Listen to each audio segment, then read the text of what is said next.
ఈ సంతాప తీర్మానాన్ని ప్రతిపాదిస్తున్నాను.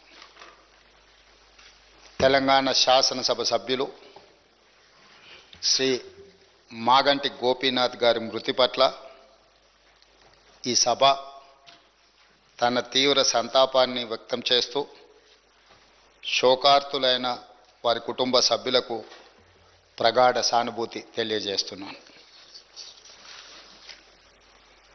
అధ్యక్ష, మనందరికీ దాదాపు ఈ సభలో ఉన్న చాలామంది సభ్యులకు, ముఖ్యంగా హైదరాబాదు నగరంలో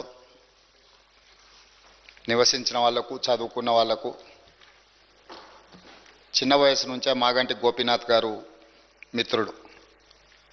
1963లో జన్మించిన మాగంటి గోపీనాథ్ గారు విద్యార్థి రాజకీయాలలో చురుగ్గా ఉండడమే కాకుండా వారు 1983లో మొట్టమొదటిసారి ఎన్టీ రామారావు గారు ప్రారంభించిన తెలుగుదేశం పార్టీలో క్రియాశీలక సభ్యుడిగా చేరి ఆ పార్టీ తెలుగు యువత రాష్ట్ర అధ్యక్షుడిగా వారు దాదాపుగా 7 సంవత్సరాలు సేవలు అందించడం జరిగింది.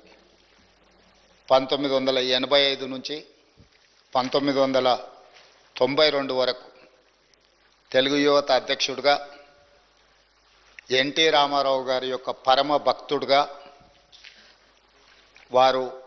వారికి నమ్మకమైన విశ్వాసపాత్రుడైన ఒక బంటుగా ఎన్టీ రామారావు గారితోని మాగంటి గోపీనాథ్ గారికి సత్సంబంధాలు ఉండే.